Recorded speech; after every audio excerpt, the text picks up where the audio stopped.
Stress हो रहा है। क्या होगा? लोग मेरे बारे में क्या सोचेंगे? मेरे बारे में क्या होगा? मुझे बहुत स्ट्रेस हो रहा है। स्ट्रेस हो रहा है। मुझे पैनिक अटैक आते हैं।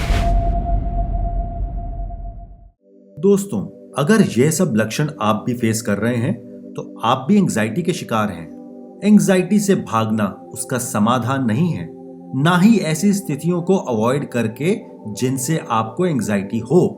एक मनोवैज्ञानिक ने कितनी सही लाइन लिखी है, I still experience anxiety but I do not suffer from it. अर्थात मैं अब भी एंजाइटी का अनुभव करता हूं, लेकिन मैं उससे ग्रस्त नहीं हूं। इन दोनों स्थितियों में काफी फर्क है।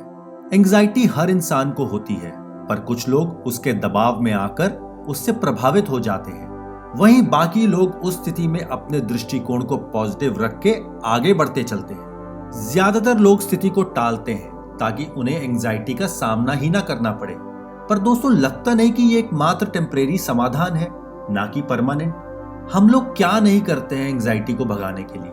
पता नहीं कितने फॉर्मूलों को लगाते हैं ताकि हम उस स्थिति में जहां पे हमें लगता है, ध्यान दीजिएगा कि हमें लगता है कि कुछ बहुत बुरा होने वाला है, वहां से हमारा ध्यान हट सके।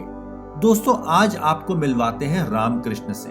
बेहद ही नेक इंसान, हमेशा दूसरों की मदद करने वाला, प्रोफेशनल रूप से भी एकदम अव्वल, एक एंटरप्रेन्योर, एक दूरदर्शी इंसान। लेकिन कोविड की दूसरी लहर के दौरान मन में कुछ ऐसा डर बैठा कि चिंता का स्तर भयंकर तरीके से बढ़ गया। वैसे भी हम सब लोग उस दौर को कभी भूल नहीं पाएंगे। उस समय की सबसे बड़ी परेशानी कोई भी पक्की जानकारी ना होना। जैसे सब लोग करते थे वैसे ही हम सब भी करने लगते। रामकृष्ण जी का भी उस समय यही हाल था।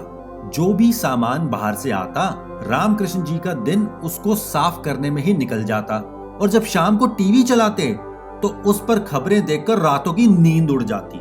हालात तो इस कदर बिगड़ गए कि कोविड के दौरान उन्हें अस्पताल जाना पड़ा और अपना चेकअप करवाना पड़ा।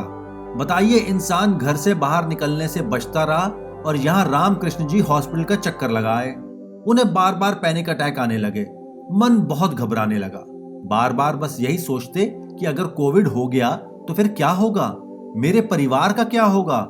हालांकि सारी एहतियात लेते रहे रामकृष्ण जी, ना ही उनके परिवार में ईश्वर की कृपा से किसी को कोविड हुआ, पर एंजाइटी के चक्कर में अपनी ऐसी तबीयत खराब कर ली कि 3 महीने में 15 किलो वजन कम हो गया। कुछ एक चीजों का अगर ध्यान रखा जाए तो एंजाइटी से निपटना इतना मुश्किल नहीं है। सबसे पहली और अहम बात, समस्या को स्वीकार करें। यह सबसे जरूरी कदम है। हमें यह स्वीकार करना है कि हम एक समस्या का सामना कर रहे हैं। ज्यादातर लोग इसे स्वीकार नहीं करना चाहते हैं कि उन्हें किसी तरीके की कोई परेशानी भी है।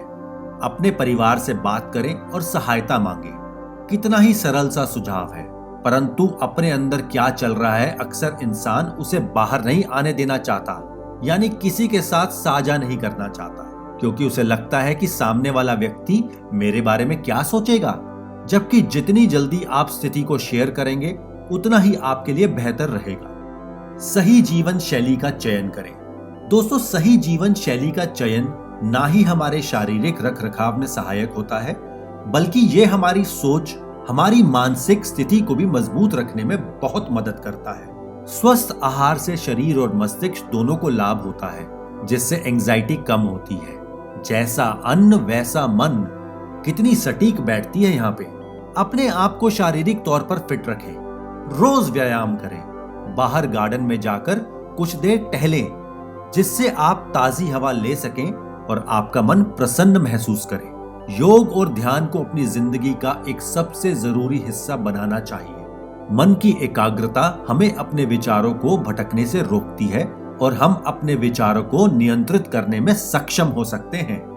पॉजिटिव थिंकिंग अर्थात सकारात्मक सोच, यह एक बहुत ही महत्वपूर्ण मुद्दा है। सकारात्मक सोच को विकसित करने के लिए अपने विचारों पर ध्यान देना जरूरी है। पॉजिटिव सोच वाले लोगों के साथ संबंध बनाने से और प्रेरणा लेने से हमारा दृष्टिकोण पॉजिटिव बनता है। धन्यवाद के भाव को विकसित करना और पॉजिटिव चीजों को आसपास खोजना भी महत्वपूर्ण है। पॉजिटिवनेस अपने आसपास की खोज से हमें ऊर्जा और प्रेरणा का एहसास कराती है। दोस्तों, हम सिर्फ बता ही सकते हैं, लेकिन करने की पहल तो आपको करनी होगी। यहाँ पे एक बात और जोड़ना चाहेंगे कि यह कोई 2020 मैच नहीं है, ये एक टेस्ट मैच है और कुछ एक चीजों का नियमित तौर पर पालन करने से जीतने की संभावनाएं भी बढ़ जाती हैं। तो पहल कीजिए और जीत की ओर अग्रसर हो जाइए।